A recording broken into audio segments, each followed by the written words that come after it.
అందరికీ నమస్తే అండి. బూడిద గుమ్మడికాయతో దీపం పెట్టడానికి ఈరోజు బుధాష్టమి ప్రతి అష్టమి నెలలో వచ్చే అష్టమి తిథులు కాలభైరవుడికి ఎంతో ఇష్టం అన్నమాట. ప్రతి నెలలో వచ్చే అష్టమి కాలభైరవుడికి చాలా ఇష్టం. అలాగే అమావాస్య తిథి కూడా కాలభైరవ స్వామికి చాలా ఇష్టం అన్నమాట. అలా మనం ప్రతి నెలలో వచ్చే అమావాస్య రోజు కానీ ఇలా అష్టమి తిథిలో కానీ ఇలా బూడిద గుమ్మడికాయతో దీపం మన ఇంటి సింహద్వారం దగ్గర కానీ దేవాలయంలో కానీ కాలభైరవ స్వామి గుడిలో కానీ ఇలా వెలిగించుకుంటే చాలా మంచిదండి.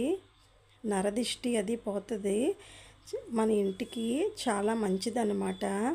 ఇంట్లో ఉన్న నెగిటివ్ అంతా పోయి ఇంట్లో అనుకున్న పనులు అవ్వకపోవడం, ఏ పని అనుకున్నా వెనక్కి వెళ్ళిపోవడం, ఏం చేస్తున్నా పని ముందుకు వెళ్లకుండా ఉండడం, వ్యాపారంలో కానీ ఇంట్లో కానీ మనం అలా అవుతున్నప్పుడు ఇలా నరదిష్టి అంతా పోయి మనం బాగా ఉండటానికి ఈ బూడిద గుమ్మడికాయ దీపం చాలా మంచిదండి. కాలభైరవ స్వామికి ఇలా బూడిద గుమ్మడికాయ దీపం సింహద్వారం దగ్గర సాయంత్రం 6 గంటల తర్వాత బూడిద గుమ్మడికాయని శుభ్రంగా కడిగి పసుపు రాసి కుంకుమ బొట్లు పెట్టి ఒక ప్లేట్లో కల్లుప్పు వేసి కల్లుప్పు మీద ఈ బూడిద గుమ్మడికాయ దీపాలు వెలిగించుకుంటే చాలా మంచిదండి. వెలిగించి ధూపం వేయాలన్నమాట.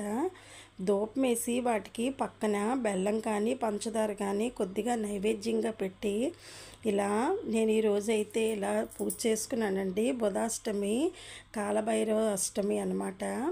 అందుకని చెప్పి కాలభైరవ స్వామికి ఇష్టమైన ఈ భైరవ ద్వీపం ఇలా వెలిగించుకున్నానండి.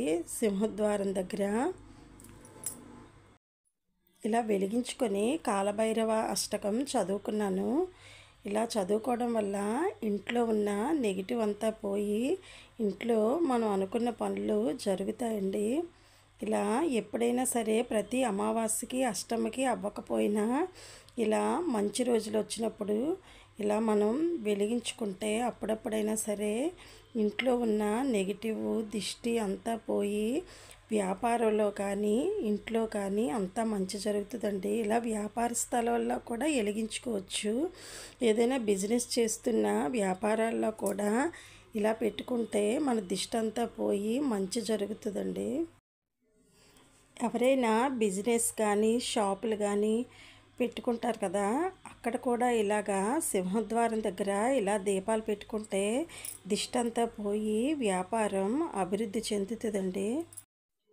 ఈ దీపాలు ప్రతి నెలలో వచ్చే అమావాస్య అష్టమి తిథుల్లోనే వెలిగించాలండి. మామూలు రోజులప్పుడు అస్సలు వెలిగించకూడదు. అష్టమి అమావాస్య తిథులప్పుడే వెలిగించాలి, ఉత్తప్పుడు అస్సలు వెలిగించకూడదు.